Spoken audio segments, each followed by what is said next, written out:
Vamos a la siguiente entrega de nuestra serie, Cartas del Reino para las Naciones.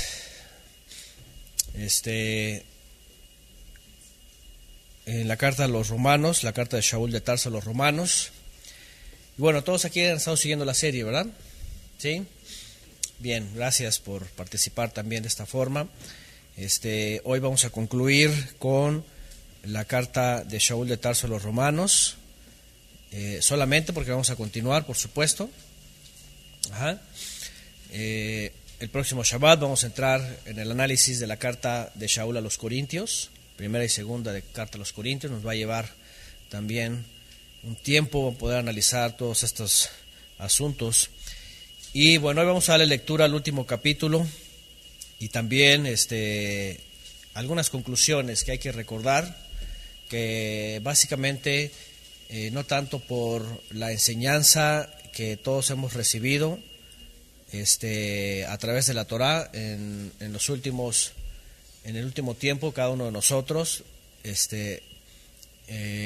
reentendiendo lo que es la buena nueva a través del mensaje de la Torá también, de Yeshua enseñando la Torá, sino también poder recordar que pues estas cartas, como lo hemos estado viendo, pues se han descontextualizado, ¿no? Se han tomado algunos textos fuera de contexto, algunas expresiones para crear dogmas y otras incluso tomadas de las mismas versiones sin que siquiera sea el original mismo, ¿no? Entonces, bueno, vamos a Romanos 16, Shaul de Tarso a los romanos. Ya saben que tampoco en el primer siglo las cartas estaban seccionadas por capítulos, ¿verdad? Eran documentos escritos de principio a fin, sin estas secciones, e incluso ni siquiera los mismos apóstoles o los discípulos llegaban a escribir a veces ellos. A veces se hacían uso de escribanos para que les ayudaran a redactar. Tal es el mismo caso de esta carta de Shaul. Ustedes saben que Shaul de Tarso aquí hace uso de un escribano que le escribe esta carta. ¿Sí saben quién es? ¿Sí sabían que él no la escribió así de puño y letra necesariamente? Porque al final dice que alguien que se llama Tercio, dice, es el que escribe la epístola. Si se van al verso 22, cuando está enviando las salutaciones, hace un paréntesis y el escribano añade, yo también, dice, yo Tercio, que escribo la epístola, también dice, os saludo en el Adón. Entonces, imagínense, pues Shaul de Tarso se hacía también de esos colaboradores, y para poder, por ejemplo, hacer esos escritos, ¿no? A veces sí dice yo de puño y letra, a veces él decía, no, mi colaborador o fulano, ¿no? A veces no las enviaban por correspondencia, no había estas cosas, las enviaban por colaboradores que llevaban también estos documentos específicamente a quien él los escribía, ¿no? Etcétera. Dicen por acá Lucas, por ejemplo, él no escribió necesariamente las cartas de Shaul, más bien Lucas escribió parte de la vida de Shaul mientras andaba en alguno de sus viajes. Es lo que vemos en el libro de los Hechos, es lo que vemos en el libro de los Hechos, algunos acontecimientos, no todos finalmente. Bueno, la carta de Shaul a los romanos termina enviando saludos a una gran cantidad de colaboradores, incluso de familiares. Ahí habla de parientes también, no solamente colaboradores creyentes, sino parientes. La gran mayoría de ellos no se pueden identificar quiénes son, porque no hay algún dato en algún otro documento necesariamente de cuál era su desarrollo en cada comunidad o en cada lugar. Hay unos que saluda incluso que son familiares de él y que incluso dice que también creyeron en el Mashiach antes que él creyera incluso. Antes que él creyera, antes que Shaul de Tarso creyera, ya había familiares de él que ya habían creído. Ajá. Y bueno, como lo hemos mencionado antes también, para los jóvenes, las parejas jóvenes, ¿verdad? O los que piensan, aunque no sean tan jóvenes, tener hijos más adelante. También aquí hay una lista de nombres que ustedes pueden elegir para sus hijos si quieren. Priscila, Aquila, Epeneto, ¿cómo? Acaya, Andrónico, Junias, todos estos son nombres, son bíblicos. ¿Son bíblicos o no son bíblicos? Pues vienen en la Biblia, ¿no? Bueno, algunos dicen, no, yo quiero un nombre bíblico para mi hijo. No, pues aquí están muchos, mira. Entonces, y bueno, pues, Amplias, Aristóbulo, Herodión, ¿ok? Trifena, Trifosa, Rufo, Flegonte, Hermas, Patrobas, así. Imagínense que todos aquí van así. Bueno, se oye muy chistoso porque por nosotros no los conocemos, son muy extraños, ¿no? Y muchos de origen griego, ¿no? Muchos de origen griego. Y algunos habían gentiles entre los griegos, incluso había unos que eran judíos y tenían esos nombres. Vamos a ver también que aquí nadie se escandalizaba porque alguien se llamaba Filólogo. Nadie decía, oye, es un nombre pagano. No, nadie, o sea, Filólogo, salúdame Filólogo. Y no había ningún problema, ¿no? Shaul de Tarso nunca se escandalizó por decirle a alguien, por ejemplo, Hermas, porque viene seguramente de Hermes, y era una deidad. Había un apóstol también que se llamaba Apolos, nombre de una deidad, y nadie se escandalizaba. Bueno, es que en el mundo, ¿verdad?, de aquella época y de todo el tiempo de Israel, siempre ellos estaban cerca de naciones, de gentiles, ¿no? Incluso ellos mismos, cuando fueron, por ejemplo, conquistados por los griegos, y que Alejandro el Magno fue muy propicio a ellos, muchos judíos, por tener un buen gesto con Alejandro, prometieron ponerle a sus hijos Alejandro. Y entonces vino una generación donde había muchos judíos que se llamaban Alejandro, ¿no? Por ejemplo, nada más por un buen gesto, ¿no? Entonces, ya sabemos obviamente que dentro del contexto hebreo, y ayer hablábamos con alguien, ¿verdad?, con los nombres, ¿no? Cuando hablábamos de nuestros hijos, ¿no? Cuando tenemos un entendimiento diferente, pues obviamente ya sabemos qué es lo que estamos haciendo con los nombres de nuestros hijos, ¿no? Pero por ahora también vamos a ver cómo era una comunidad, y vamos a ver muchas cosas importantes. No solamente son saludos, no solamente son abrazos o cariños. La palabra en griego que traduce saludo del 782 en el diccionario de Strong, ¿verdad? Aspasomai, esa es una composición del griego 1, del Strong y del 4865. Dice encerrar en los brazos, como dar un abrazo, el saludo. Ajá. Saludar, dar bienvenida, saludar, abrazar. Obviamente a la distancia no se puede abrazar, pero se traduce como dale mis saludos, ¿no? Era también una expresión latina que fue introducida cuando se dice salud. Salud. Uh-huh. Desear un bien o tener una expresión, pues, de empatía, ¿no? Y después se conjuga o se usa de forma distintiva con el saludo de Shalom. Uh-huh. Shalom, que ya abarca todos estos. Pero bueno, vamos a darle lectura a esto, a ver algunos detalles y al final algunas conclusiones sobre la carta de Shaul de Tarso.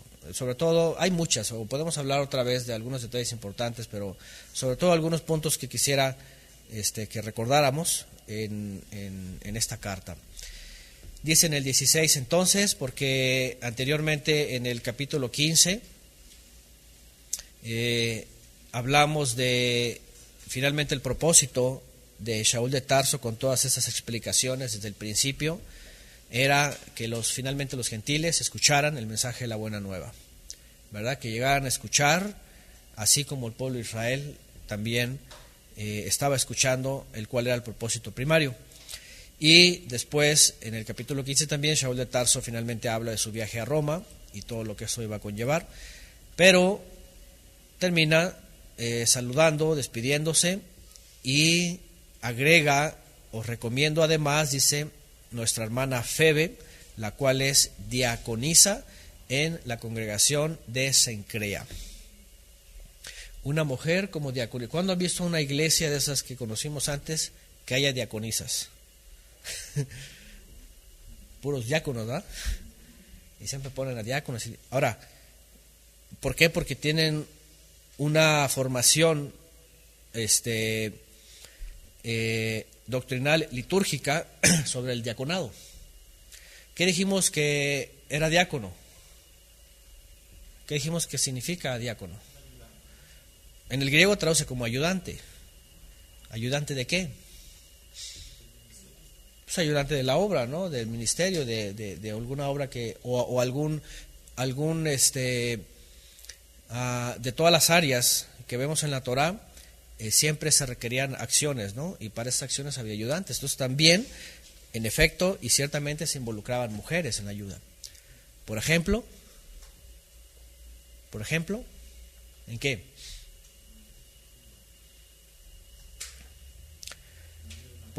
¿Mande? Miriam de Magdala, por ejemplo, dice, de hecho mi esposa dio una clase que se llama Mujeres Servidoras de Yeshua, en donde se integran activamente a la obra, ¿no? Donde participan, donde oran, en donde incluso cuando hay la oportunidad de compartir a otras mujeres también lo hacen, ¿verdad? Entonces sí había diferentes formas en las cuales apoyaban, ¿no? En las cuales ayudaban. Obviamente no está hablando de esto en el término, por eso les digo que hoy día los sistemas religiosos no llevan a votación a mujeres para ser diaconisas, sino a hombres para ser diáconos. ¿Por qué? Porque lo ven desde un punto de vista jerárquico. ¿Se acuerdan? Recientemente hablamos de esto, ¿no? Ven la jerarquía y empiezan a decir, no, pues el mayor es el fulano, ¿no? Lleno de guarudas. Después el sutano, después el otro, después los que le siguen. Y ya hasta, como una pirámide, ¿no? Y arriba el ojo de Horus, bueno, la pirámide y abajo todos los... Así lo ve el sistema. Pero en la Escritura no se ve así, sino que todos son servidores y todos sirven para una función cuya cabeza es el Mesías, Mashiach. En la Torá vimos que cuando se da la orden de Shoftim de Shobrim, ¿se acuerdan? Jueces y oficiales pondrás en tus ciudades, Shoftim de Shobrim, habla justamente de un servicio que el Eterno llama a poner para Israel, para que puedan ser, ¿cómo se puede decir? Moshe era puesto o había sido puesto como libertador, pero al final de cuentas dice que terminó llevando toda la carga. Cuando viene este caos, él lo ve así y dice, no puedo, entonces le dice, jueces y oficiales vas a poner. Y los vas a seccionar por números, y entonces va a haber ayudantes. Shoftim Beshomrim. Y todo se trataba de dar solución por medio de la Torah. Es un servicio trayendo soluciones. ¿Qué hablábamos ayer de las personas que son entrenadas o son enseñadas o son instruidas hasta el mismo sistema para ser, como también la Torah lo dice, enteramente preparados para toda buena obra, para venir a un lugar y poder traer soluciones a los problemas, ¿verdad? Es lo que esperamos de nuestro flamante gobierno, ¿verdad? y puros problemas, ¿no? Y puros intereses de ellos, ¿no? Imagínense hasta dónde se ha caído con la corrupción, ¿no? Pero el Eterno lo que quería era aligerar el trabajo de Moisés, de Moshe, y por medio de esos ayudantes poder distribuir el juicio a Israel. Que si había un conflicto, a ver, ¿y se acuerdan cuáles son las características de estas personas? ¿Se acuerdan cómo dijo el Eterno? Sí, que dar buen testimonio. En general, buen testimonio, pero dicen, ¿ah? No necesariamente eran de edad, no dados a, bueno, Shaul de Tarso pone otros requisitos, ¿no? Pero principalmente en la Torah, ¿cómo se dice? que tenía que ser aplicar la justicia, que no se tenían que dejar sobornar, que no se tenían que dejar guiar por los muchos o por los menos, o por el rico o por el pobre, hacer, ¿verdad? Ser justo, todo. Hay una serie de instrucciones en la Torá que tenía que seguir, en las cuales también Shaul de Tarso se basa, ¿no? Aunque también él agrega otros, como aquí pone, por ejemplo, Sararca, ¿no? Que tenía que ser esposo de una sola mujer, también donde se incluye este orden, ¿no? Primario, ¿no? Entonces, bueno, el punto pues es Febe. ¿Quién es esta Febe? Aquí Shaul de Tarso la incluye como fraterna, como hermana, como alguien de la fe. Dice, la cual es diaconisa en la congregación de Cencrea. Ahora, ¿se acuerdan cuando hablamos de la palabra eclesía, del griego? ¿Qué significa? Quiere imitar la palabra hebraica de asamblea en el contexto de Israel. En la versión griega siempre se usa eso. Pero, ¿se acuerdan que hablamos de esa palabra hace un par de meses más o menos? Y dijimos que esa palabra dentro del contexto romano y griego era hasta cualquier reunión política. ¿Sí se acuerdan? Era hasta cualquier reunión de políticos o de filósofos. Es decir, hasta los filósofos decían, vamos a la asamblea, vamos a la eclesía.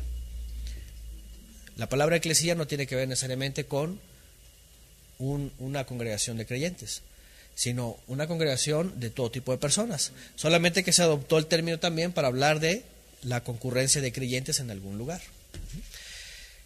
¿Qué voy con esto? A que cuando se habla de eclesía no necesariamente se está hablando de 4 paredes, en un lugar, en un horario, en un día, específicamente en algo, sino que está abierto a todo el tiempo, a todo el tiempo y a todos los creyentes que están siendo parte de, ¿no? Esto es importante. ¿Por qué?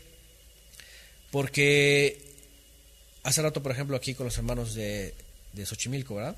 Hablábamos y les expresaba a veces esta connotación que finalmente la impuso Constantino en el siglo IV, cuando él ordenó levantar templos, ¿verdad? Levantar templos, después también permitieron las imágenes y un montón de cosas, pero permitió levantar templos para registrar y tener el control de todos los creyentes. ¿Sí sabían esto? Siglo IV, Constantino. Se le ocurre la magnífica idea de decir, vamos a poner estos lugares. Y entonces vamos a introducirlos ahí, vamos a ver quiénes son y vamos a tener un orden. ¿Qué les parece? Bueno, y a partir de ahí se empiezan a desarrollar ciertos esquemas en donde la intención de esto era que todas estas cosas que en el primer siglo dentro del pueblo de Israel no eran para un lugar y para ciertas personas en un día y en un horario, sino para toda la congregación, para todo Israel y finalmente para todo creyente de todas las naciones que se uniera. En Mashiach aquello se descompuso y hace rato le decía a los hermanos, para poder entender que pues la palabra eclesía que usa en el griego se refería a una concurrencia física, pero la palabra que vemos en hebreo, por ejemplo, de Cajal, de la congregación de Israel, en su término como cuerpo, por ejemplo, Israel no estaba todo Israel en un solo día y en un solo lugar. Aunque fuera Pesaj, la fiesta grande, no estaba todo Israel en Pesaj, ¿cierto? No cabían. Imagínense todo, o sea, de todas las tribus en todo su territorio no podían estar ahí. Pero sin embargo, cuando el Eterno ordena, por ejemplo, a los levitas ser ministros, no solamente están en Jerusalén, sino que están ¿en dónde? En cada ciudad de Israel, dice, había ministros también que también hacían la misma función. Obviamente para cuando se hablaba de Corbanot, sí tenían que hacer aliyá, ¿no? Es decir, subir a Jerusalén. Bueno, hace rato entonces yo mencionaba esto y decía, se nos ha enseñado, ¿verdad?, que la congregación o que todo va a secundarse en un lugar, con personas, en un día, en un horario. cuando en realidad ser parte de la congregación de Israel es en el momento de ser una familia en todas las naciones, con creyentes en Yeshua, observantes de la Torah, y que a veces físicamente ni nos conocemos, ¿cierto? Pero que hay una conexión espiritual por medio del Ruach HaKodesh. Y entonces ahí vean la diferencia. Ajá. Nosotros podemos decir, servimos a la congregación de Israel, a la congregación de Israel en Yeshua, en el Mesías. Pero a veces ni nos damos cuenta a quienes servimos. ¿Ah? Bueno, para mí es muy común, por ejemplo, con la hermana Mari, que nos dice, que me habla del disco este que trae por ahí, ¿verdad? Yo digo, nosotros prestamos un servicio de discipulado, ¿no? Pero al final de cuentas no sabemos hasta dónde estamos sirviendo, ¿verdad? Porque hay personas que incluso ni se conectan ni nada, ni escriben, pero escuchan las clases aparte, ¿no? Y de una u otra forma ni nos conocemos ni nada, pero, ¿me entienden? El servicio se está dando, ¿no? Sí, igual el que ora a veces ni sabe por quién está orando, pero está orando por aquel que va a creer, ¿verdad? El que ayuda, el que envía una sedacá, a veces ni se da cuenta, a final de cuentas, dónde va a llegar, porque también la Torah así dice, ¿no? ¿Verdad? Entonces, muchas cosas así ocurren, pero se dan cuenta que no necesariamente tiene que ser en 4 paredes, sino que es entre todo el cuerpo del Mesías que está en todas las naciones. ¿Ah? Sí. Entonces, Shaul de Tarso ciertamente habla en una carta de ciertas personas y empieza a conectar mucha gente que de pronto decimos, ¿y todos estos quiénes son? Y empieza a decir que los que vi, que los que vieron, que los que conocieron, que los que llegaron, que los que fueron, los que vinieron, los que van para allá y todo esto, ¿no? Bueno, Febe es una de ellas, según algunos comentaristas, se cree que él escribe desde Corinto y hay una conexión con ella y parece que va a hacer un viaje para allá, a Roma, por lo cual Shaul de Tarso emite una recomendación. Dice en el 2 que la reciban en el Adón como es digno de los santos, de los Kedoshim, y que la ayuden en cualquier cosa en que necesite de vosotros, porque ella ha ayudado a muchos y a mí mismo. Ella ha ayudado a muchos y a mí mismo.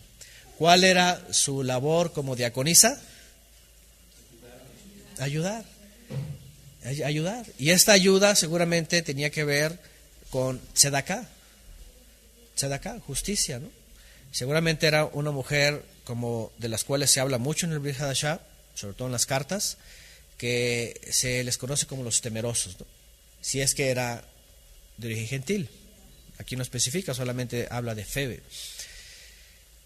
Bueno, dice, es una mujer que ayuda. Es una mujer que todo el tiempo está dispuesta a ayudar. Va a llegar a un lugar en donde, aunque son desconocidos, ella sabe que llega a la familia del Todopoderoso a través de Yeshua. Y ella sabe incluso ahí, ¿verdad?, que tanto va a recibir ayuda como va a poder ayudar también ella en algún momento. Ajá.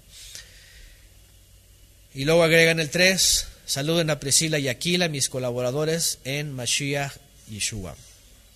Con ellos hubo una conexión también, ¿verdad? Cuando en Corinto, por supuesto, se los encontró también, según el libro de los Hechos, porque ellos venían huyendo de Italia. Cuando se los encuentra, dice que ellos venían huyendo de Italia por unas persecuciones que hubo en su época. Según vemos en el libro Los Hechos, ¿sí? ¿Dónde está? Hechos 18:2, aquí hay una nota. Ellos se habían llegado a Corinto, dice, habían salido de Roma y estuvieron momentáneamente ahí y después aparentemente regresaron. ¿Se dan cuenta la diferencia de tiempo entre cuando los recibe por primera vez en Corinto, se conocen ahí, y después les manda un saludo otra vez de regreso? Aparentemente volvieron a regresar. Bueno, ellos sí aparecen. Después viene que expusieron, agrega de ellos, expusieron su vida por mí, a los cuales no solo yo doy gracias, sino también todas las congregaciones de los gentiles. Vean, habla de estos lugares en las naciones en donde tenían este conocimiento también y sabían. 5, saludar también a la congregación, ¿qué dice? De su casa. Ellos tenían, aparentemente ellos eran creyentes que tenían solvencia, tenían un estatus posiblemente, y que su casa la habían hecho una casa de reunión también, una casa de estudio. Así se les conocía. En el contexto hebreo no se le llamaba eclesía, se le llamaba Bet Knesset en el primer siglo, un lugar de reunión. Lugar de reunión. Cuando habla de la casa, aunque habla de su hogar donde vivían, también Bet, en el sentido bíblico, tiene alusión a un lugar de reunión, una habitación también para los creyentes. Entonces, en el primer siglo, en realidad, lo que vemos es de que la sinagoga de pronto llegó a ser un lugar distante para los creyentes en Yeshua, incluso para los de origen judío. ¿Por qué? Porque la sinagoga, ¿qué era? ¿Qué era la sinagoga?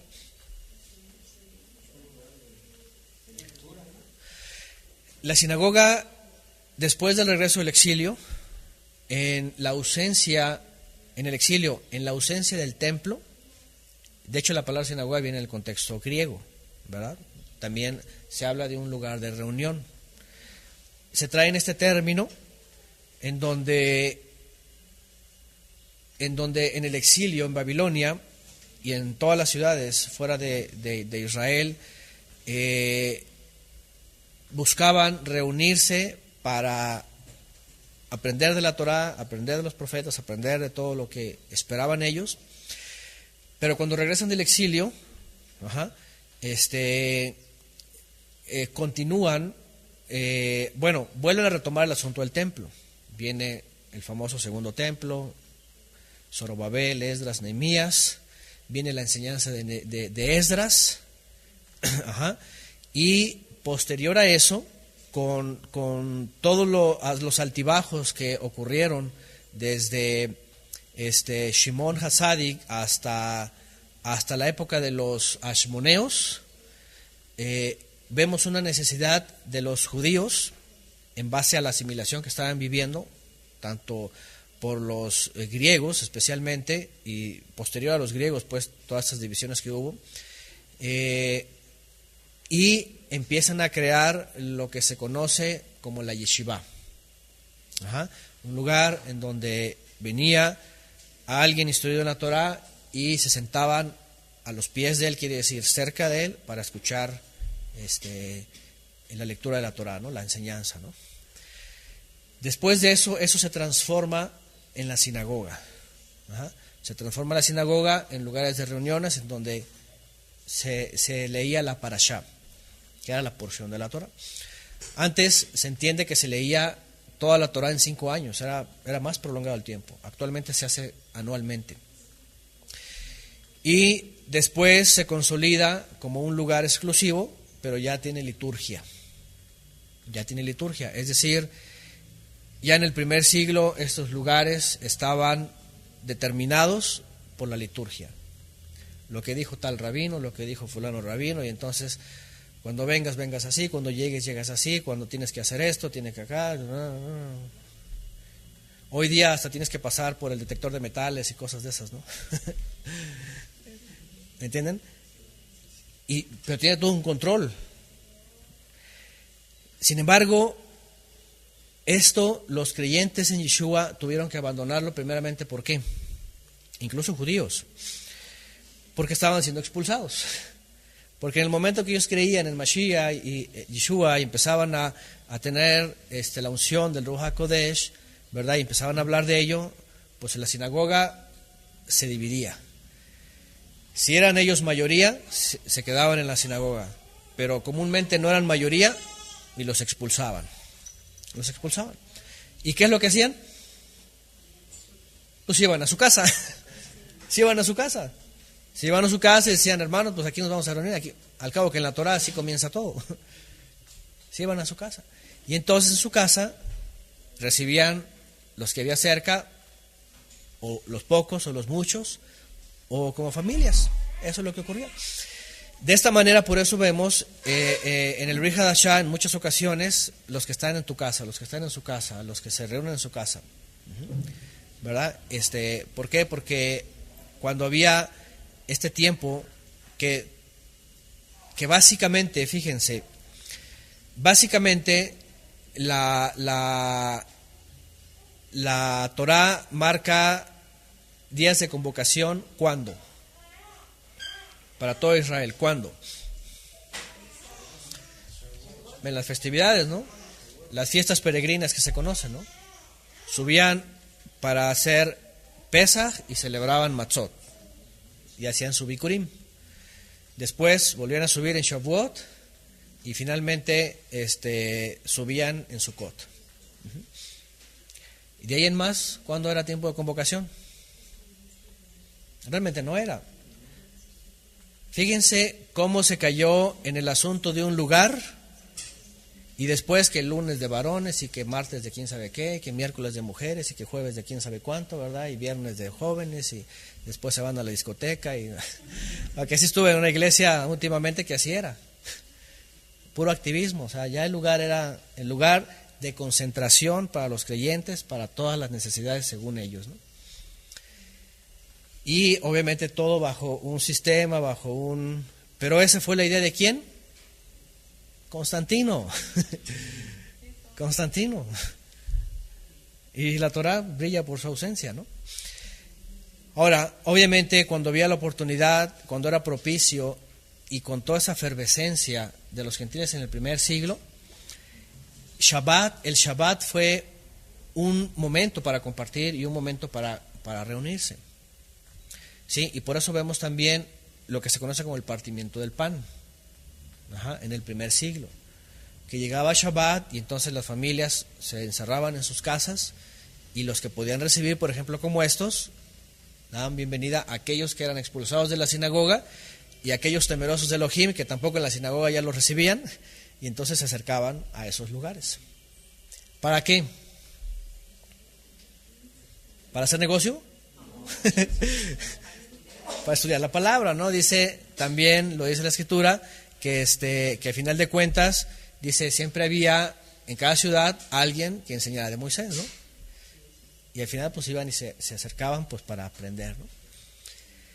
Y ese es el punto elemental del discipulado. Cuando Yeshua dice, vayan y hagan discípulos a las naciones, ¿verdad? Esencialmente lo que está diciendo es, todas las naciones que van a venir al conocimiento necesitan aprender, ¿verdad? De la Torah, ¿no? De la palabra, de la enseñanza del Mesías.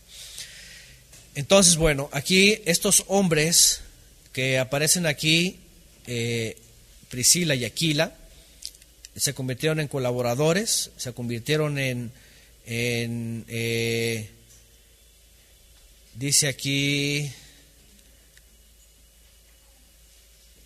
bueno, no agrega más detalles, pero ya lo vimos en el libro Los Hechos.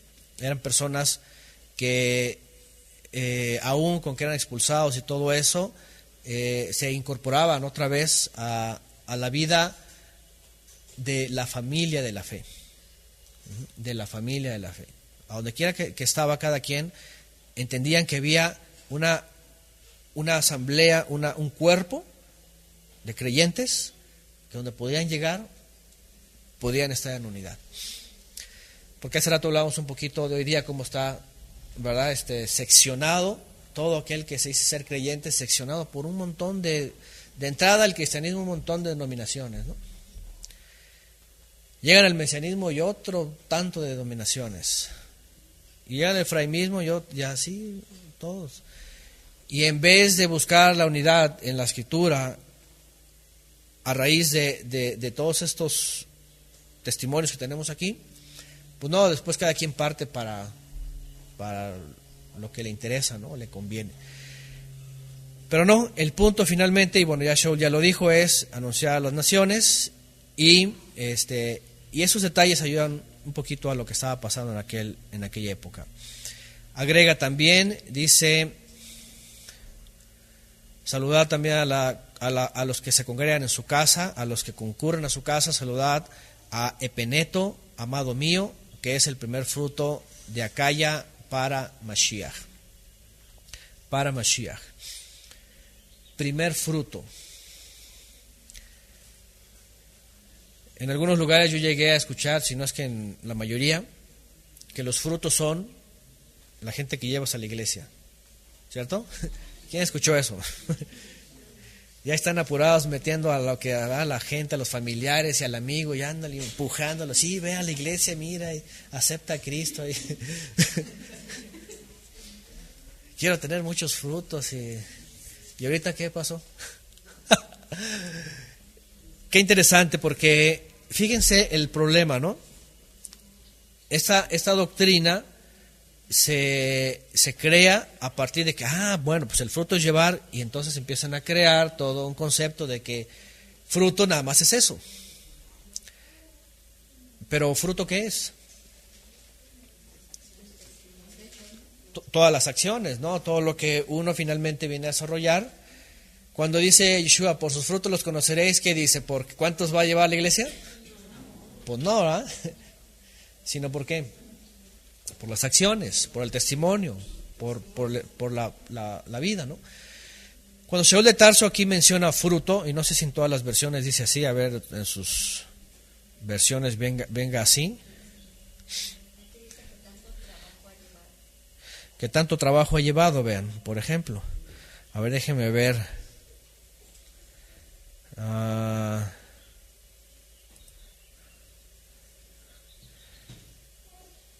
Apargé, la palabra 536 del griego en el diccionario de Strong es apargé, principio del sacrificio, primicias, primer fruto, primicias. Viene el griego apo y arjomai, primeros frutos, primicia, el primero. Es decir, ¿de qué está hablando?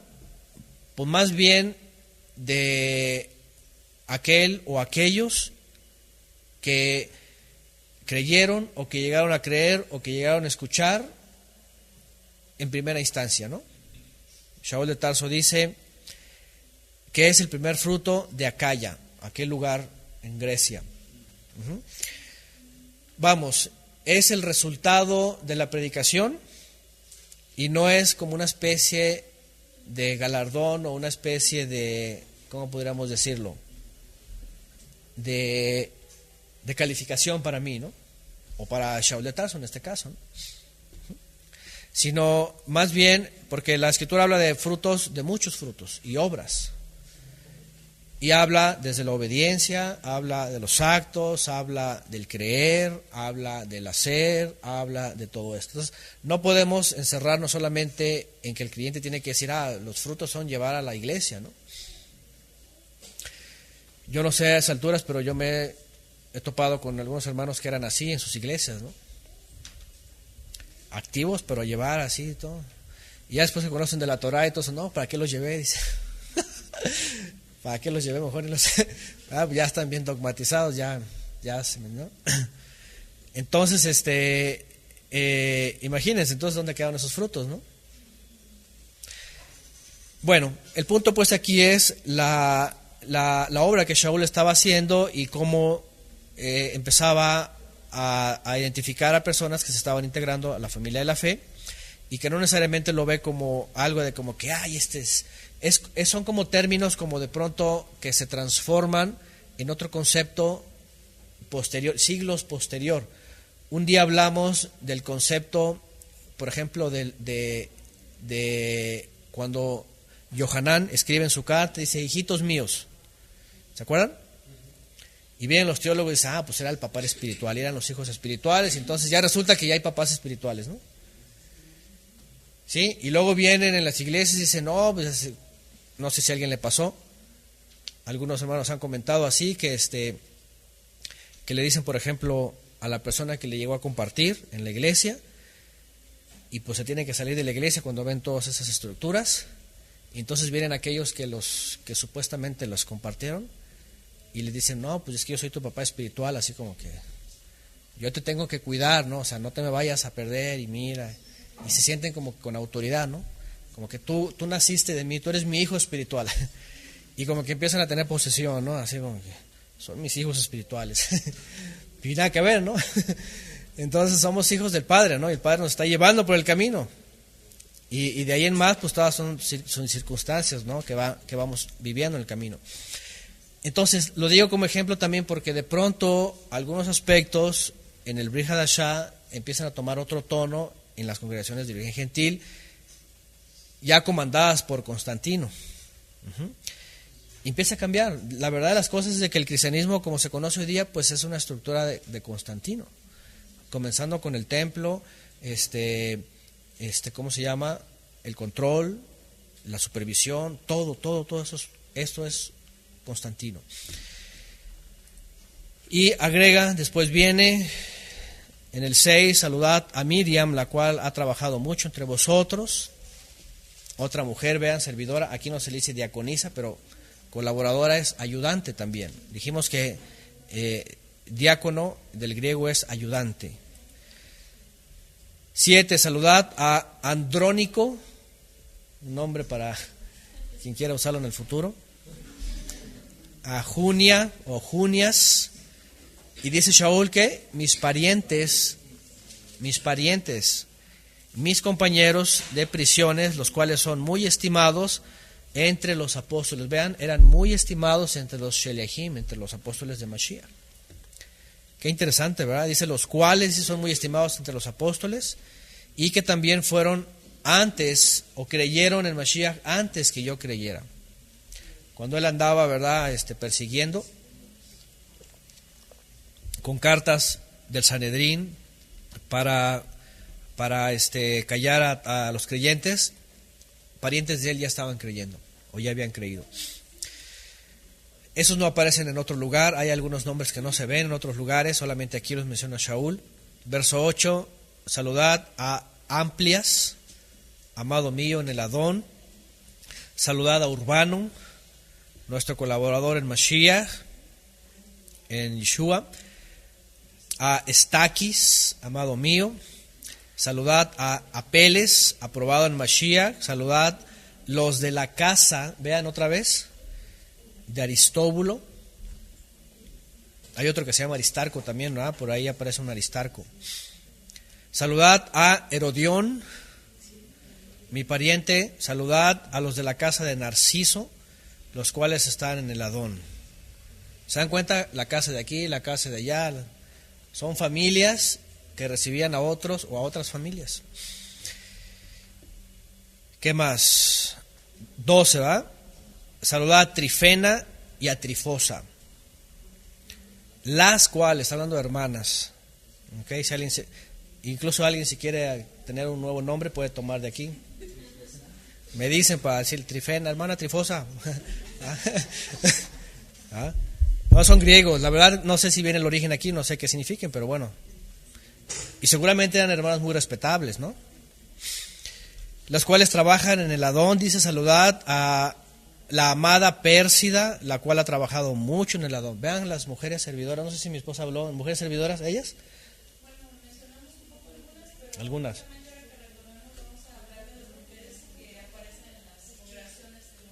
Ajá, el primer siglo, ellas estaban en Roma, fíjense, todas esas mujeres colaboradoras, mujeres servidoras, ¿verdad? Diaconisas.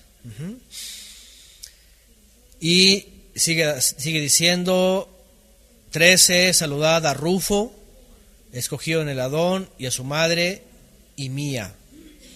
A su madre y mía. Algunos creen que hablaba de pariente de él, incluyendo a la mamá de Shaul de Tarso.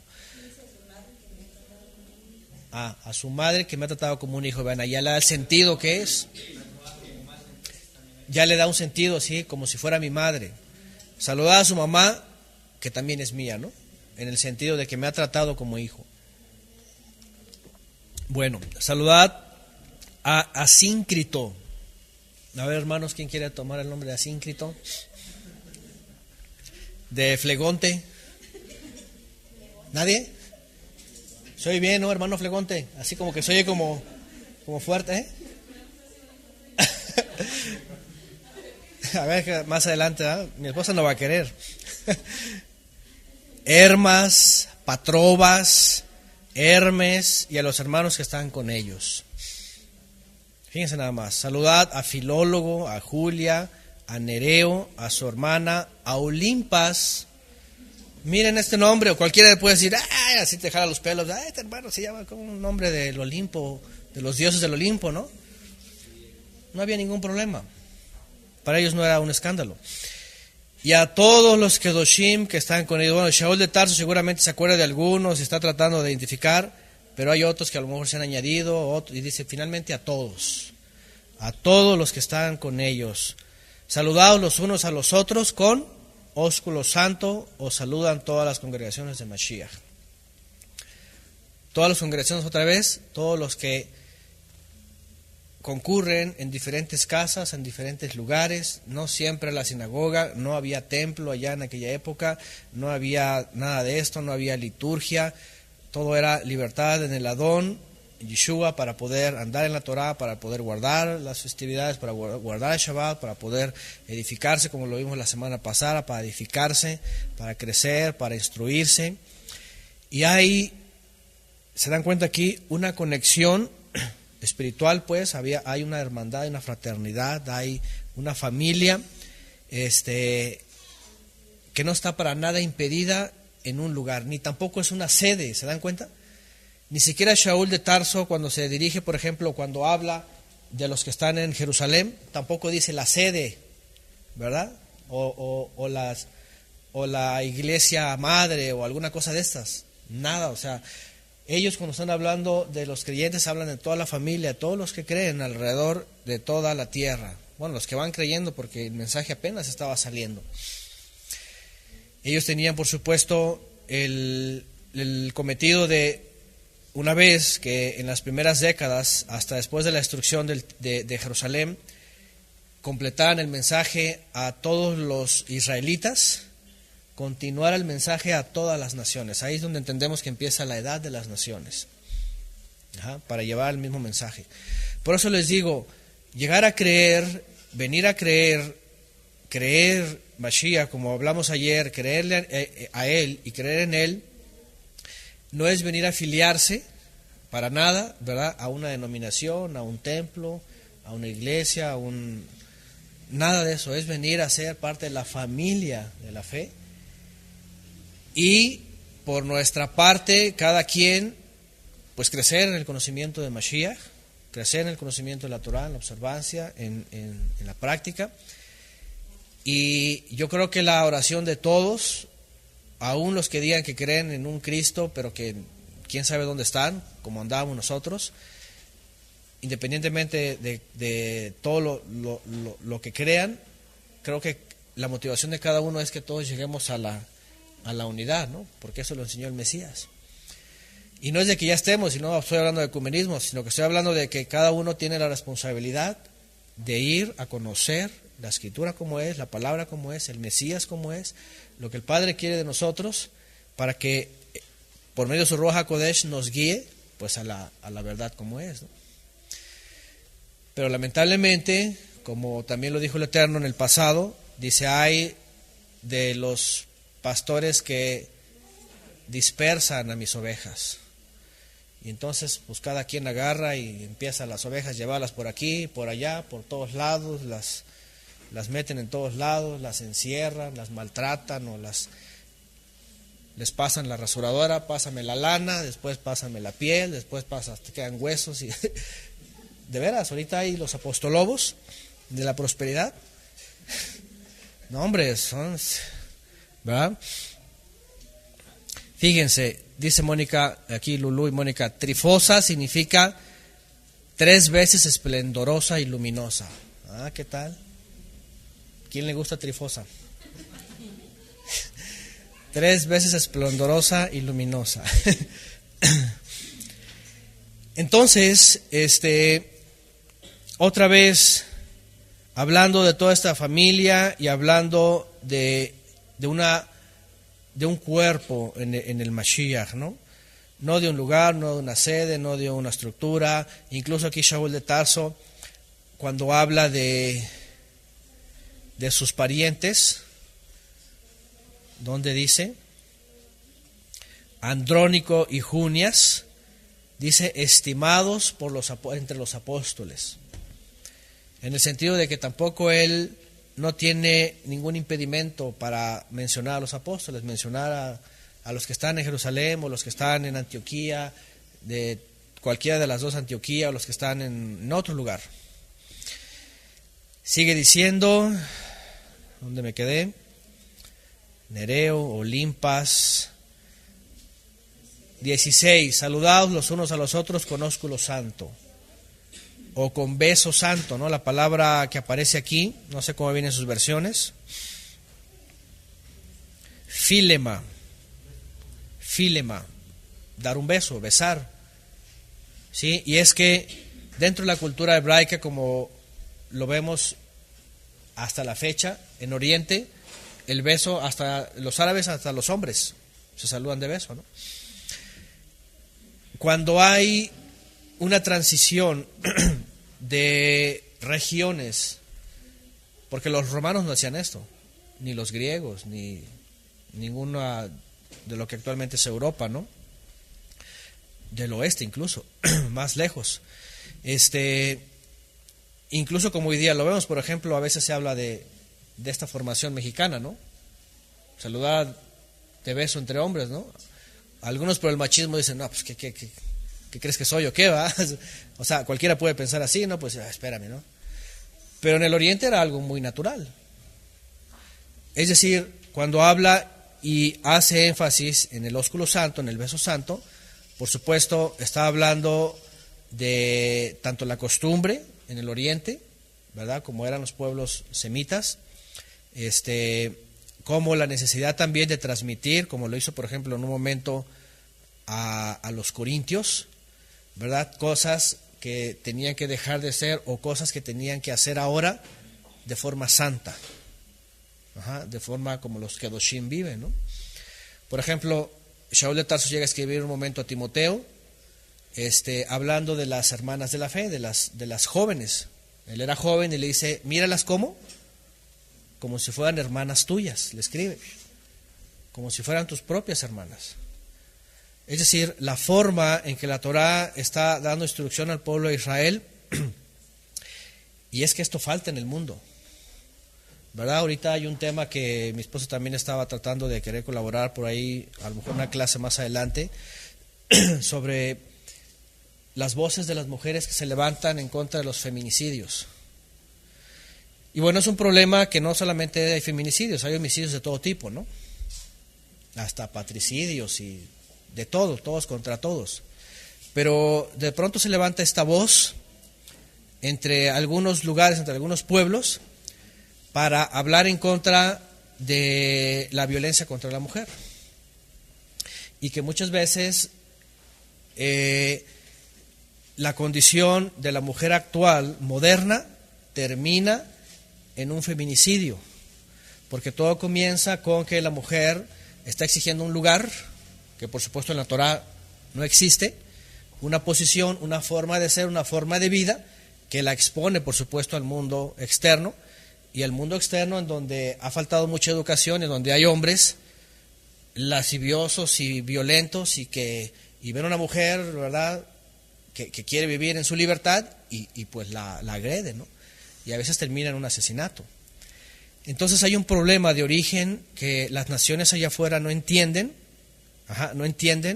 y que por supuesto nunca van a entender si no quieren hacer uso de la Torá y menos de estos textos, en donde Shaul de Tarso, por ejemplo, cuando escribe a Timoteo, cuando escribe aquí a los romanos, cuando habla de ósculo, tiene que agregar ósculo santo. ¿Por qué? Porque cuando se habla de la familia de la fe, para nada tiene que tener ninguna conexión las cosas que se hacen dentro de la familia de la fe como lo vive el mundo, ¿sí? Para nada tiene que ver ninguna forma, ni en el trato, ni en el desarrollo, mucho menos ni en la jerarquía, ¿no? Porque también hemos hablado de esto, ¿no? Cómo líderes religiosos han traído la jerarquía a sus iglesias y entonces ponen jerarquías, y el más grande y esto y que el otro y que da órdenes y todo y el control, pero también esto ocurre en todos los demás aspectos, ¿no? En todos los demás aspectos. Entonces, Shaul de Tarso a veces es muy preciso cuando le escribe a Timoteo, cuando escribe aquí, incluso cuando está dando instrucción a los corintios, que habla de un pecado que se está dando en una congregación, ¿se acuerdan de la congregación de Corinto? Y llega a decir cosas que ni siquiera se nombren, ¿verdad? Entre los Kedoshim, o sea, cosas que ni siquiera, o sea, ni por qué tienen que mencionarse, ¿no? Que más bien, pues, entre los gentiles, ¿no? Pero en la congregación de los Kedoshim, pues, está de más. Pero sin embargo, él tiene que puntualizar esto. ¿Por qué? Porque entre la familia de la fe,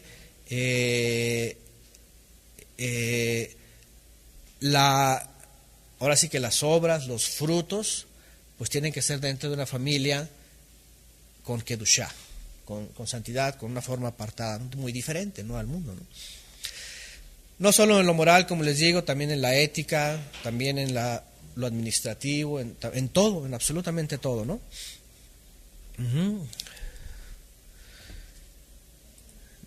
Deje por acá. Dice Albert, hablando de esto, por ejemplo, dice: en Colombia una señora le pegó a su esposo delante de mucha gente, lo mató y nadie se manifestó o ayudó en el momento al Señor, por ejemplo, ¿no? Bueno, esa es la otra parte, ¿no? Cuando las esposas matan a sus esposos. Pero bueno, el punto es, y hablando de este tema, es, hay una necesidad, claro, como creyentes tenemos que saber esto, ¿no?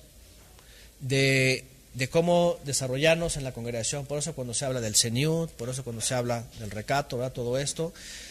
Pero allá afuera el mundo, cada quien quiere vivir como quiere. ¿Qué pasa a una persona, por ejemplo, pues que se sale a la calle y pues va con joyas y va así con oros por acá? ¿Qué le va a pasar? Pues lo van a asaltar, es evidente, ¿no? No puede llegar a manifestarse, ¡ay, alto contra los asaltantes, ¿verdad?, que despojan. Pues espérame, pues ¿cómo sales? ¿Verdad? Igual, pues cualquier persona que, ¿me entienden? Entonces, y en muchas áreas. Entonces, por eso Shaul de Tarso incluso tiene que agregar estas cosas, porque sabe que también en las congregaciones también hay gente de origen gentil y que necesita ver que el beso que acostumbran los semitas, los hebreos, fuera de su tierra, en otras tierras en donde podría ser algo malo o incluso calificarlo como perverso, podrían decir es algo kadosh, ¿verdad? Es parte de lo kadosh, ¿no? Y hacerlo sin ningún prejuicio, ¿no? Dice por acá Yerusha, Primera de Pedro 5:14 también: saludados unos a otros con un beso de amor fraternal, vean, la paz sea con todos vosotros. Ahí está. Y agrega también Yerusha, dice, es como si estuviera buscando que algo le suceda, por ejemplo, sobre las personas, ¿no? Hablando de lo que pasa hoy día en el mundo, ¿no? Y especialmente con las mujeres que levantan la voz y en un tono, fíjense, dicen, ahorita hay un movimiento filosófico entre muchas mujeres que se unen a este grito de auxilio, más que de auxilio, de desesperación o de reclamo, más bien, en decir, por ejemplo, ¿por qué me tiene que pasar algo si yo quiero ir bien cortita a la disco a las 12 de la noche? O sea, ¿se dan cuenta? O sea, ¿por qué me tiene que pasar? Oye, pues ¿cómo que por qué te tiene que pasar algo, no? Pero ellas dicen, no, o sea, tenemos que vivir en un mundo en donde, pues, si yo salgo jugando con fuego, pues ¿por qué me tengo que quemar? Ellos piensan así. Pero dice, pues claro que te vas a quemar. La Escritura dice, es más, Shaul mismo Tarso habla de eso, ¿verdad? Entonces, la sociedad hoy día está buscando de todas formas reclamar todo tipo de derechos, incluso aunque se vendan en la calle, querer decir que nadie las compre. ¿Por qué las personas, cuando ponen allá afuera sus negocios, sus frutas, qué ponen ahí? Pues se venden, ¿no? Precios, ¿no? Pues aquí están, véanlas, ¿no? Entonces, nadie pone su fruta ahí para decir, no la vendo. Ah, ¿qué está haciendo aquí entonces, no? Entonces, el punto es, la gente está yéndose totalmente así al descontrol, y vean cuándo tiene un origen y cuándo tiene un principio, incluso cosas que pues aquí las naciones deberían de saber, ¿no? Aquí viene otra versión, dice, salúdense entre ustedes con mucho cariño y afecto. Aquí traduce, no sé si esta es la versión del lenguaje sencillo, pero dependiendo en qué versión viene, ¿no? Algunas traducen, hay algunas que no, hay unas versiones que no son literales, que son interpretativas. Bueno, verso 17, mas os ruego, hermanos, que os fijéis en los que causan divisiones y tropiezo en contra de la enseñanza que vosotros habéis aprendido y que os apartéis de ellos. Aquí hay una de las cosas que también hemos visto antes y que lamentablemente a veces tenemos que decidir, y que aquí Shaul de Tarso, con toda autoridad, con todo denuedo también, con toda libertad, escribe y dice: aguas con los que causan tropiezo, cuídense de ellos.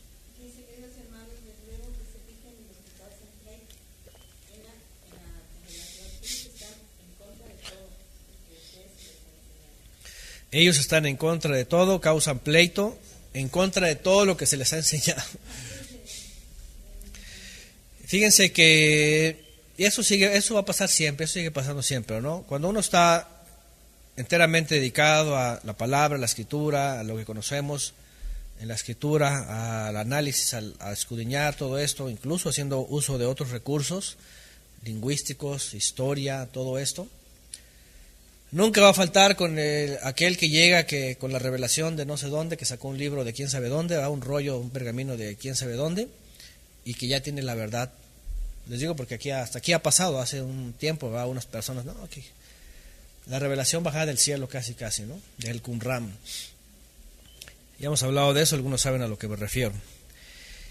Y no se trata de mira la aportación y mira que no, vienen a pelear y vienen a causar división, a causar pleito, a poner enemistad a los hermanos, ¿verdad? En vez de que digan, bueno, yo descubrí esto ya, pues yo voy a crecer. No, llegan y a pelear, a meter intriga y chismes y toda una serie de cosas que pues no son nuevas. Ya en el primer siglo, vean lo que está diciendo Shaul de Tarso, ¿verdad? También, según las versiones, ¿no? Las versiones extienden mejor esta forma, ese entendimiento, ¿no?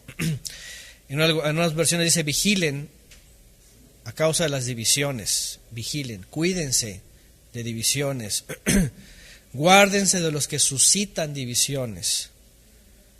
Gente que va provocando divisiones y dificultades, según la versión, hay diferentes. Les ruego que se fijen en los que causan pleitos, dice otra versión, que siembran discordia y tropiezo, que provocan disensiones y escándalos, que causan problemas, disensiones, todo esto. ¿Por qué lo dice Shaul? Bueno, en el primer siglo era como hasta el día de hoy, como siempre, una buena oportunidad para la gente protagonista, para los que tienen falta de estima, para los que quieren ser algo y no se les ha llamado, para los que quieren presentarse como maduros, pero jamás han madurado, y lo primero que hacen es esto, llamar la atención así, ¿no? Escándalo, ruido, división, discordia, disensión, enojo. Pero bueno, Shaul de Tarso dice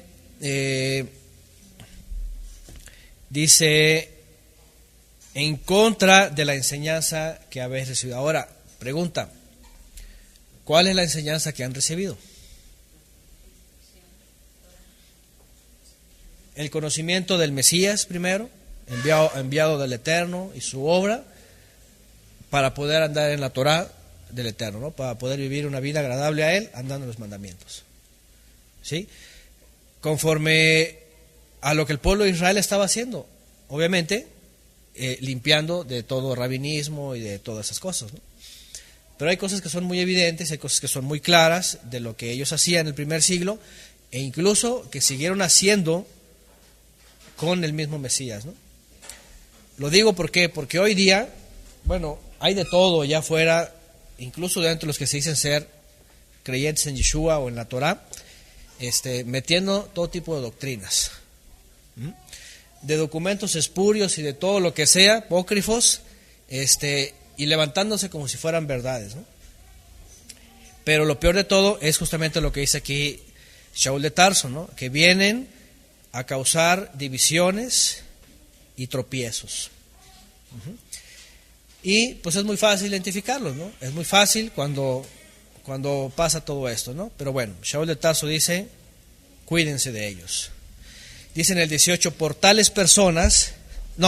tales personas no sirven a nuestro Adón Yeshua HaMashiach, sino que sirven, ¿qué? A sus propios vientres. Y con suaves palabras y lisonjas engañosas, o engañan los corazones de los ingenuos. ¿Se dan cuenta? Si yo les dijera de las personas que han pasado por la casa de estudios, son las mismas características. Son las mismas características. ¿Sí?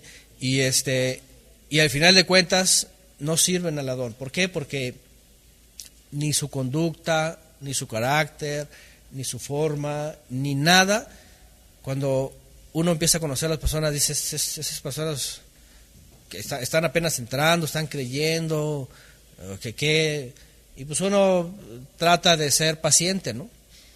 Pero ya cuando vemos los arranques y todo esto, ya decimos, no, pues es que nunca sirvieron al Adón, nunca sirven a Yeshua. Siempre están sirviendo a sus intereses, a su ego, a su pensamiento, a lo que ellos creen, a lo que ellos, todo esto. Es decir, no se unen a la enseñanza de Mashiach y de la Torah, sino que más bien traen su propia onda, ¿no? Como decimos aquí en México, ¿no? Su propio rollo. Ahora sí, ya no es la Megilá, es su propio rollo, ¿eh? Su rollo, no es su rollo de Torah, es su rollo de otras cosas, ¿no? Bueno. Y dice, como aquí dice Albert, ¿no? Dice, lo único que quieren ellos demostrar que ellos tienen la razón. Así es, y nada más ellos son los profetas, ¿no? Bueno. Y dice, ellos no sirven al Adón, sirven a sus propios vientres, es decir, a ellos mismos, solamente creen que ellos. 16, porque vuestra obediencia ha venido a ser notoria a todos, así que me gozo de vosotros, pero quiero que seáis sabios para el bien e ingenuos para el mal. Fíjense nada más, remata con esto. Número 1, la característica de los verdaderos siervos es esto. ¿Qué? Fama en qué? En discusión, en pleito, en andar citando cosas raras, no. ¿Fama en qué? Obediencia. ¿Dónde dice? Otra vez.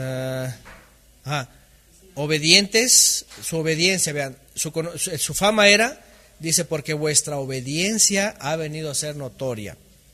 Es decir, era notorio, la fama que tenían ellos era de que eran obedientes.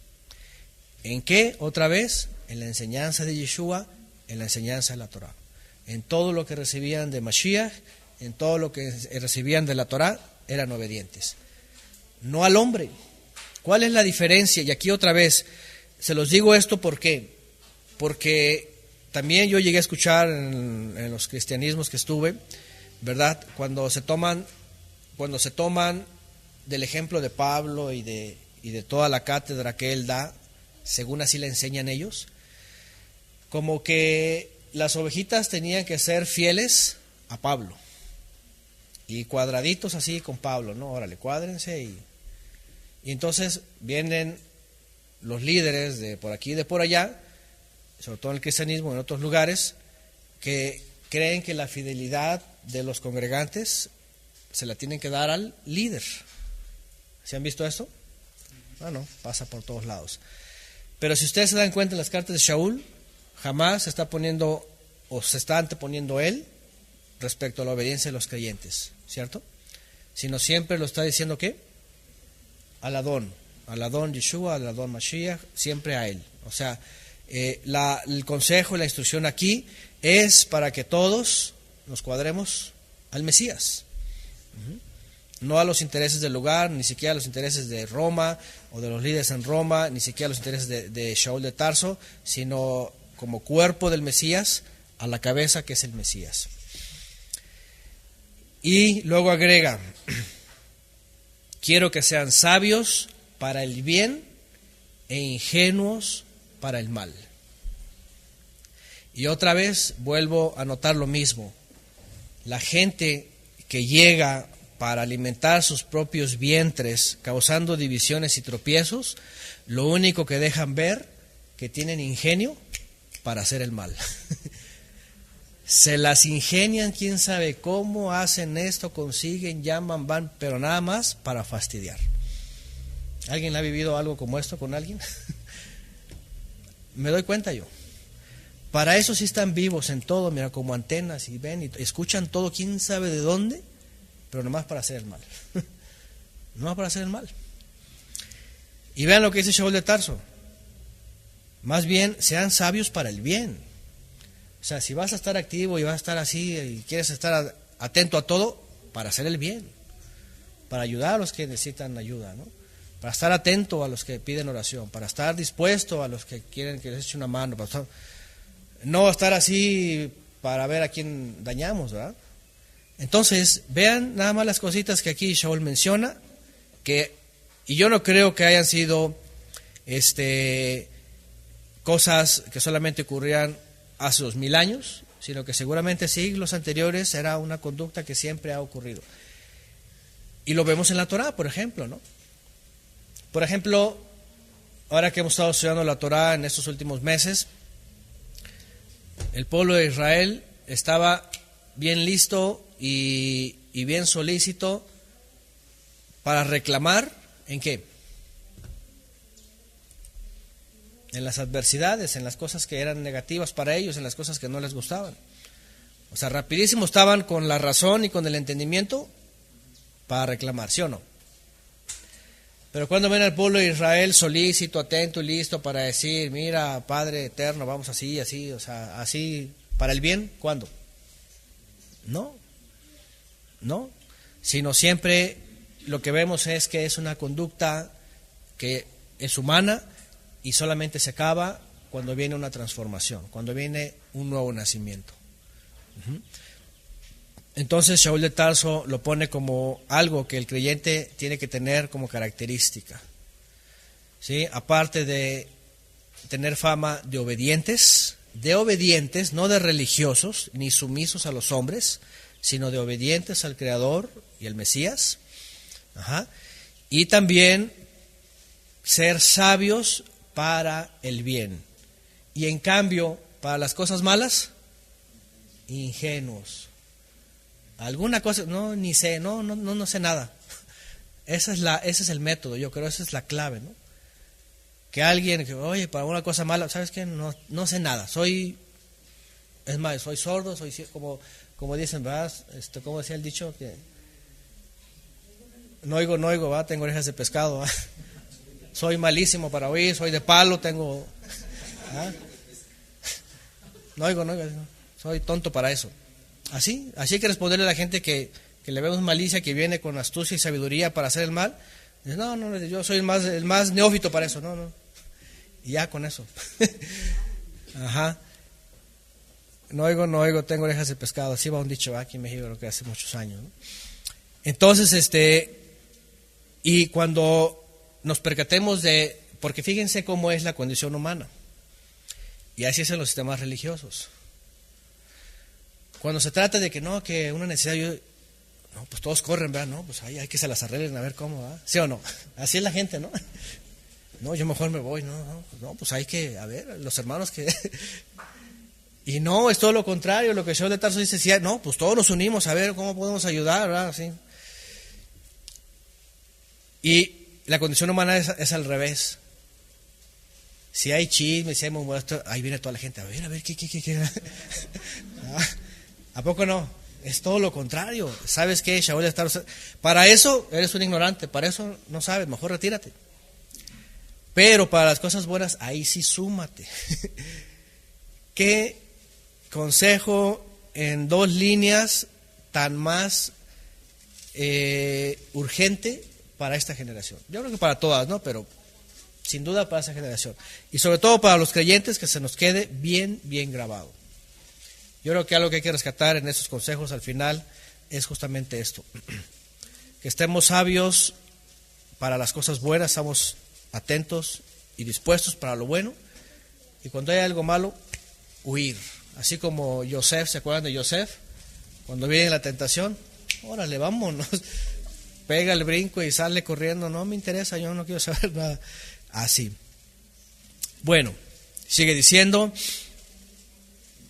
os saluda Timoteo, aquí ya agrega al famoso Timoteo, que ya después le escribe ya como un colaborador que tiene que detenerse en una ciudad para poder supervisar también la obra que se ha quedado ahí. Saluda a Timoteo, dice mi colaborador, Lucio, Jasón y Sosípater, mis parientes, ahí está. Y luego agrega el escribano, aquí ya viene el escribano, dice yo Tercio, que escribí la epístola, os saludo en el Adón. También agrega ahí, ¿verdad? Su saludo. También, ¿me brinqué el 20? Perdón. 20, después de, vean, ahora, eso es interesante y es importante porque después de que dice, sean sabios para el bien e ingenuos para el mal, dice, ¿cuál va a ser el resultado? Que el Todopoderoso que da Shalom va a aplastar pronto a Satanás debajo de vuestros pies. O en breve, rápido, en el momento. O sea, es como cuando dice, resistid al diablo y huirá. Es como un resultado de lo otro. Porque por un lado, dice la Escritura que Satanás ya había sido puesto por debajo de los pies de ¿quién? De Mashiach. ¿Se acuerdan Filipenses? Cuando es levantado él en el madero, dice que sujeta a sus enemigos por debajo de sus pies. Cuando Shaul de Tarso da esta instrucción y habla de esta lucha, ¿verdad?, del mal, y dice ser sabios para el bien e ingenuos para el mal, y agrega, y el Todopoderoso que es de Shalom, enseguida aplastará a Satanás. Fíjense lo interesante que es esto. Cuando viene Yeshua, hace su obra, viene el Ruach HaKodesh en Shavuot y comienza los dones y comienza la palabra a extenderse. Hemos hablado que no todo fue, como dicen por ahí, de color de rosa. No todo fue maravilloso, ya qué bonito, ya, ¿no? Sino que, ¿qué pasó? Luego las tinieblas empezaron a atacar, ¿no? Y hubo debilidades, hubo también creyentes que flaquearon. ¿Se acuerdan de Ananías y Zafira? Los primeros que vemos que flaquearon, que dice que se dejaron, ¿qué? Engañar por Satanás y mintieron. Entonces, es decir, no todo era perfecto. Aún con el Ruach HaKodesh, por supuesto que el crecimiento del cuerpo del Mesías iba abarcando nuevos creyentes, que estos nuevos creyentes estaban apenas transformándose, ¿no? Y entrando y siendo instruidos. Entonces, por eso les digo que cuando da esas instrucciones, como saludaos con ósculo santo, como estén dispuestos para el bien y ingenuos para el mal, todo esto es por la necesidad que él acaba también de mencionar en el capítulo que leímos 12, cuando dice transformados por medio de la renovación, de que hay una necesidad imperante de los que van llegando empiecen a entrar en esta renovación de la mente y empiecen a dejar por un lado los estratagemas de hombre y empiecen a introducirse en el cuerpo del Mesías en base a lo que ellos estaban enseñando como apóstoles. Entonces, cuando pasa esto de que la persona entiende su condición y dice, ok, me voy a poner listo para el bien y a todo lo que es mal voy a ser ingenuo, ¿cuál va a ser el resultado? Que el Todopoderoso que trae Shalom, dice, va a destruir a Satanás. O sea, a los enemigos, ponerlos debajo de los pies, ¿qué quiere decir? Someterlos. Por ejemplo, las malas intenciones van a ser sometidas. Las personas que quieren llegar a hacer el mal, como decía antes, que causen divisiones y tropiezos, ¿qué dice? Sometidos. Es decir, no van a ser impedidos, pues, van a ser detenidos en llevar a cabo su obra, ¿no? Y eso es muy bonito cuando el Eterno nos guarda, porque podemos decir, participamos en la obra, servimos, todo esto, pero nunca falta gente, y a nosotros nos ha pasado que viene gente así maliciosa y con toda astucia, y llegan así como los más fraternos, y en un momento se convierten en unas fieras, de veras, y así. Pero miren, la paciencia y la confianza es nuestro aliado. ¿Por qué? Porque en un momento el Padre hace que otra vez esos, como dice aquí, ¿verdad?, adversarios sean sometidos, ¿no? Y ya no tengan ninguna injerencia absolutamente para nada, ¿no? Entonces por eso aquí pone esto: una vez que seamos sabios para el bien e ingenuos para el mal, el Todopoderoso que trae Shalom va a sujetar al adversario bajo vuestros pies, quiere decir, va a sujetarlo, ¿no? Y agrega: la gracia de nuestro Don Yeshua sea con vosotros. Es una especie de amén. Porque después agrega también: os saludo a Timoteo. Bueno, ya esto ya lo leímos. El saludo de Timoteo, Lucio, Jasón, Sosípater, sus parientes, Tercio, 23, Gallo, hospedador mío y de toda la congregación, os saluda Erasto, tesorero de la ciudad, y el hermano Cuarto. Tesorero de la ciudad, no sé cómo vienen sus versiones. Era como un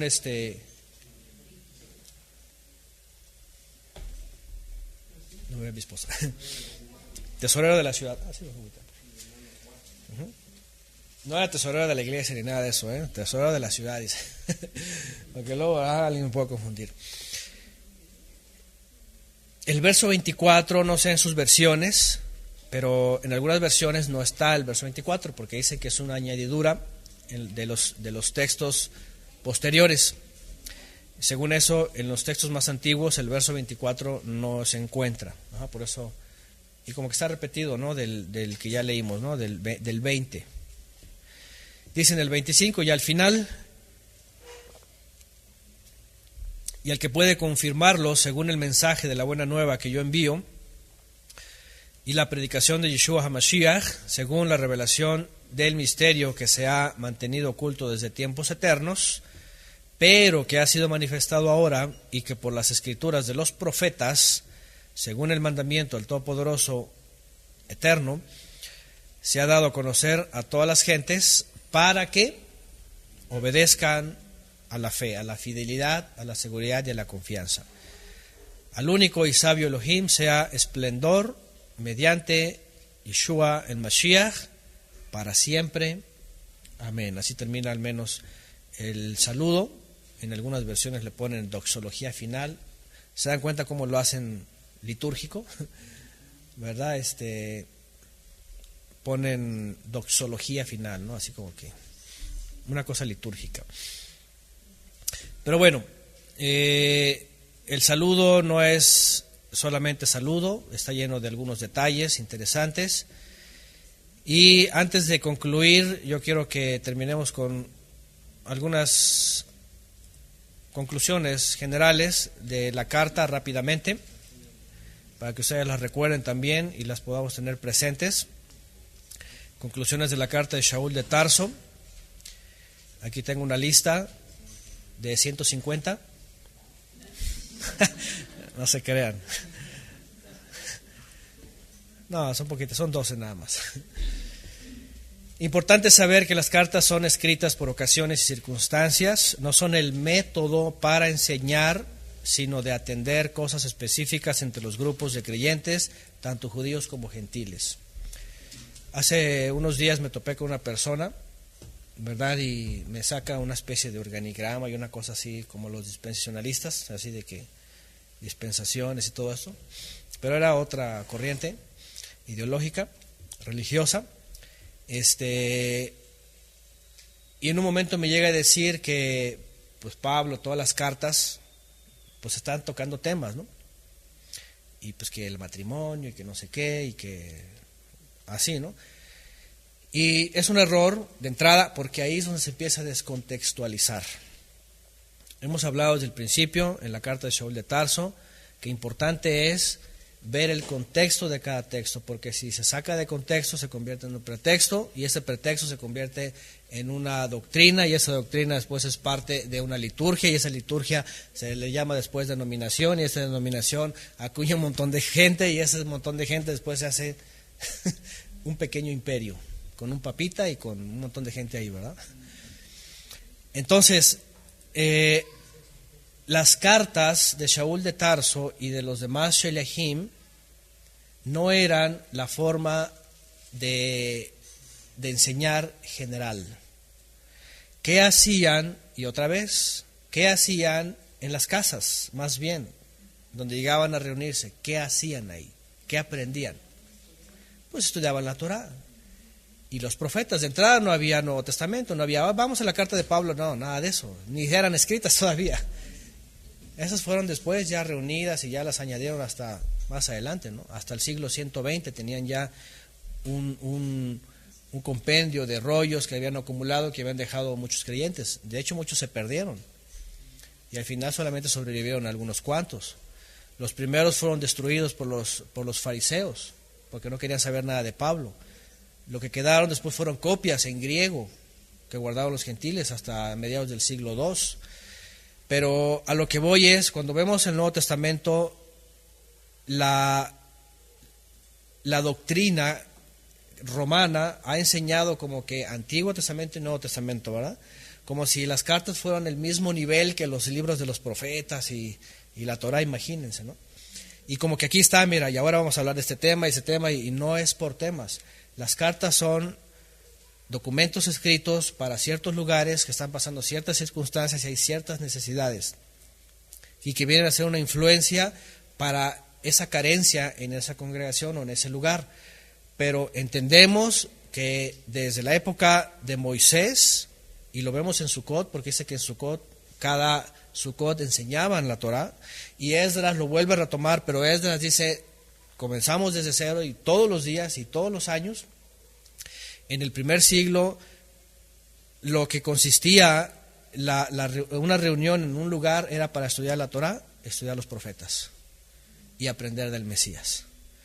Entonces no era temático, no eran cosas de que ahora vamos a hablar de esto, vamos a hablar del otro y luego así, no, sino que cuando había necesidad de tocar un tema, como lo hemos hecho nosotros también, los tocamos.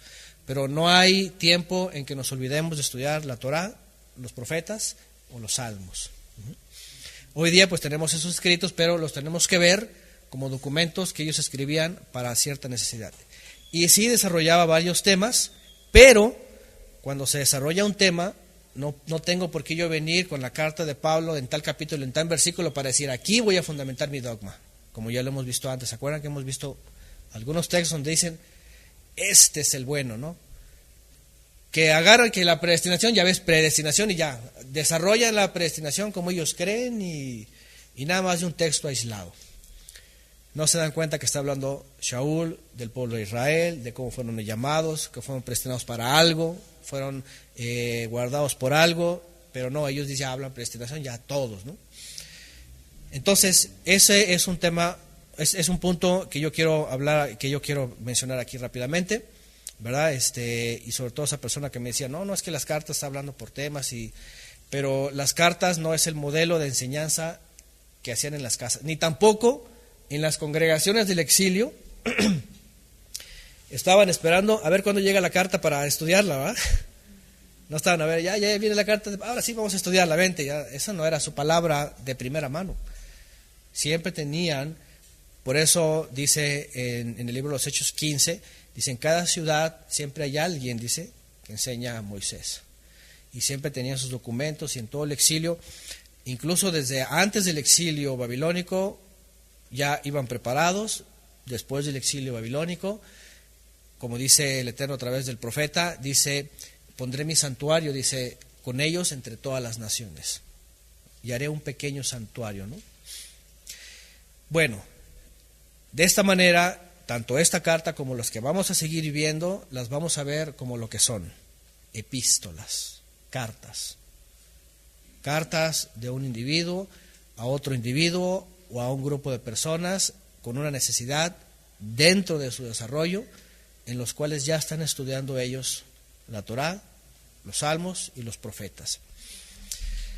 2. Sabiendo lo anterior, el usar textos fuera de contexto ha generado confusión y creación de todo tipo de doctrinas, incluso religiones y denominaciones. Eso también ya lo hablamos al principio.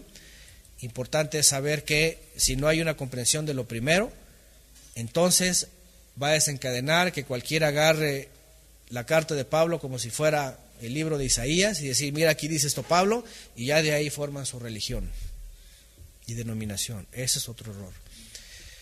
3. En asuntos de enseñanza, instrucción y exhortación, Shaul de Tarso no enseña nada nuevo, nada de su cosecha, nada de lo que él cree o piensa por que se le ocurre, sino que en sus palabras y experiencias enseña todo lo enseñado por Yeshua y lo enseñado en la Torá. No hay nada que Shaul contradiga o cambie respecto a la forma de vida, conducta y santidad. Eso también lo vimos en la carta de Shaul. ¿Se acuerdan? Cuando decimos, mira aquí Shaul dice esto y lo otro, ¿dónde lo encontramos? Siempre había una referencia en la Torá. Aquí les falló. Ustedes tienen sus Biblias y abajo tienen referencias que dicen que aquí no sé qué Deuteronomio, que aquí no sé quién, que aquí... Y regularmente están llevándolos a alguna cita. Pero la verdad es de que los que han puesto referencias se han quedado muy cortos. Porque hay muchas cosas que dice Shaul de Tarso que tienen referencia en la Torá, aunque él las dice en sus palabras, en la necesidad de la congregación, pero siempre tienen una referencia en la Torá. Y los que ponen las notas no lo han puesto, ¿verdad? Pero hay muchas cosas que Shaul menciona que nosotros vimos, esto está en la Torá. Claro, Shaul lo dice con sus palabras, pero es una instrucción que está en la Torá. Incluso que algunas habían sido dichas desde una interpretación rabínica, ya sea de Hillel o de Shammai, pero no porque era enseñanza de Hillel o de Shammai, sino porque estaban ellos interpretando bien la Torá. Entonces, el punto 3 tiene que ver con eso. Todo lo que él enseña, escribe, exhorta, instruye, dirige, todo eso es siempre sustentado en la Torá, en el Tanaj. 4. Shaul antepone y se extiende ampliamente ante el público judío la imperante necesidad de que sepan que la salvación anunciada incluye la puerta abierta de salvación a los gentiles. La carta de Shaul de Tarso pone en el manifiesto, y eso lo vimos en los capítulos también primeros, que el judío daba por hecho su salvación mientras era muy observante en la Torá, aún en el exilio, ¿verdad? Y menciona también al gentil que era piadoso y que creía que ya podía ser salvo. Al final de cuentas, Shaul de Tarso dice, no se trata de lo que haga alguien, ni el judío por ser judío, ni el gentil por ser muy piadoso, sino que por cuanto todos pecamos, todos estamos destituidos y todos necesitamos del Redentor. Entonces, Shaul de Tarso sí antepone esto, cuando le habla al judío, la necesidad imperante de que sea anunciado el mensaje a los gentiles. Número 5, también recalca que aún Israel, habiendo tenido todo para llegar al Padre, el pecado de todos y cada uno les hacía alejados y también necesitaban del Mesías para volverse al Eterno. Shaul de Tarso, como ya lo mencioné también, les refiere que el judío también tiene que creer en Mashiach. 6, de esta forma ya no era ni por la justicia que podría tener el gentil como piadoso, o por la observancia del judío, incluida la circuncisión, porque hablamos también de este tema, un tema que hasta el día de hoy todavía algunos dicen que tiene que ser para que sea salvo, o sea, es una cosa muy recalcitrante en algunos lugares, sino por el Mesías, que todos alcanzamos perdón y redención de las almas, ¿no? Ya hablamos también de ese punto. 7, así la fe bíblica es escuchar la voz del Padre por medio de Yeshua para volvernos al Padre y alcanzar salvación, teniendo como resultado una vida obediente a los mandamientos. También hablamos de ese punto que es importante. Es la voz del Mesías, bueno, la voz de los profetas hasta Juan, finalmente concluida en el Mesías, de volvernos al Padre, regresar, Teshuvah. Ya sabemos todos qué significa esto. para alcanzar redención en Él, como lo vimos en la clase pasada de ayer, ¿verdad? Fue hecho Él maldición para salvar a todo aquel que cree. Y el resultado de esto, dijimos, es una vida obediente. No buscamos ser obedientes para ganarnos algo, sino al haber recibido algo es que somos obedientes, ¿no? Es lo que hemos hablado también una y otra vez, para que allá afuera no se nos confunda, que crean que estamos guardando para salvarnos. 8. En lo cual, si permanecemos en esta obediencia, no transgredimos. Eso es muy importante. Si permanecemos en la obediencia después de haber recibido el regalo de la salvación, permanecemos en obediencia a los mandamientos, ¿qué pasa cuando Él habla de la ley del pecado? ¿Qué pasa? Ya no tiene efecto en nuestra vida. Cuando Él dice, también sirvo a la ley de esta carne. ¿Por qué? Porque no solamente espiritualmente, sino también físicamente, ya no sirvo al pecado, sino ahora sirvo a la obediencia, dice Shaul de Tarso. Así que este punto número 9 es, si permanecemos en esa obediencia, no transgredimos los mandamientos y de esta forma la ley del pecado no se hace efectiva nuevamente. Ya que si no pecamos en nuestros miembros, entonces hemos muerto al pecado y vivimos para servir al Eterno en obediencia. Es cosa que no se ha enseñado en las denominaciones. ¿Por qué? Porque ellos creen que no, ya, como si ya el pecado no tuviera ningún efecto en ti, pero puedes seguir viviendo como tú quieras. A lo mejor no una vida desastrosa, pero puedes seguir viviendo como quieras. Y la Escritura dice todo lo contrario, que dejamos al siervo del mundo para pasar a ser, el servicio del mundo para pasar a ser servidores del Creador en obediencia. 9. De esta manera se cumple en todo aquel que cree los designios del Padre en andar en las obras buenas que Él preparó de antemano para que anduviéramos en ellas. Esto es, en el orden celestial por medio de la Torá y la enseñanza de Yeshua.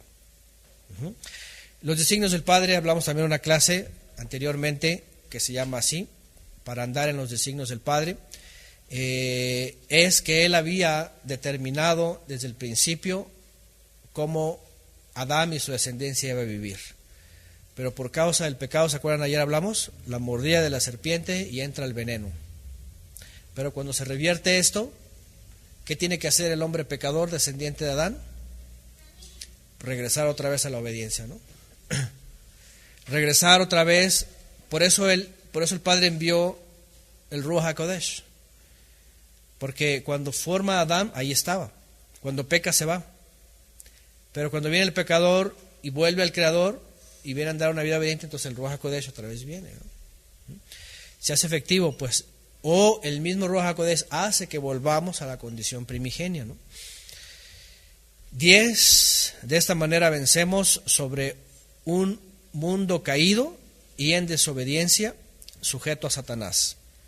Y si perseveramos, alcanzaremos la redención final, ya que es el que persevera hasta el fin, el que será salvo. Fíjense que Shaul de Tarso y también Kefa y Yohanan habla de este aspecto. Yeshua también lo dijo, el que venciere, ese es el que será salvo. ¿Verdad? Y hemos hablado mucho de esto, ¿no? Así es como dice por acá, la perseverancia. Porque no nada más es, ya llegué y ya listo, ¿no? Es hasta como en el mundo dicen, lo importante, dicen ellos, no es llegar, dicen ellos, sino mantenerse, ¿verdad? Permanecer. La fe es eso. La salvación es el camino. Es decir, Yeshua, que es la salvación, es camino, verdad y vida, ¿cierto? No Él es la meta. Él es el medio para... Entonces, cuando creemos en Mashiach, ¿qué dice Él? El que permanece en mí llevará mucho fruto, pero el que no, es como una rama que se corta de ahí. Entonces, es muy claro. De esta manera, por eso puse aquí, vencemos sobre un mundo caído y en desobediencia que está sujeto a Satanás, y entonces si perseveramos alcanzamos la redención final, ya que es la perseverancia hasta el fin la que va a dar, la que va a confirmar finalmente la salvación, ¿no? Ahí está, gracias, Mateo 24:13, mas el que perseveró hasta el fin, ese será salvo. Ahí está. 11. Teniendo bien entendido qué es el favor recibido, teniendo bien entendido qué es el favor recibido, que obedecemos y no porque busquemos salvación por nuestros actos también, ¿no? Ese también, bueno, ese es complemento de otro anterior. Recibimos el favor, lo que se conoce como gracia, para tener como consecuencia la obediencia, y no buscamos obediencia para recibir el favor. Y 12, último, atendiendo la obediencia y el testimonio, es que seremos fuertes en la fe. El último punto que hablamos la semana pasada, ¿no? Atendiendo la obediencia y el testimonio es que seremos fuertes en la fe y no nos debilitaremos por medio de las tantas doctrinas del mundo y sus religiones. La semana pasada vimos este capítulo, bueno, pasada y antepasada, donde habla de los débiles en la fe, ¿se acuerdan? ¿Quiénes son los débiles de la fe? Dice Shaul de Tarso. Pues que son instruidos por los hombres y que creen que por lo que le dicen los hombres van a realizarse espiritualmente en su vida, ¿no? Hablamos de esta secta esenia que tenía un montón de herejías y que una de ellas, según en el Evangelio de la Paz le llaman así, de los esenios, que según pone como columna de vida de la fe la alimentación, ¿no? Y que los ángeles son los que guían al creyente, que cuando tiene hambre, cuando tiene sed, y que los animales no, y que pobrecitos, y que todas esas cosas, ¿no? Entonces, Shaul de Tarso, aunque pone un ejemplo, claro, para el día de hoy podemos hablar de muchos aspectos, porque la verdad es de que no nada más son los esenios.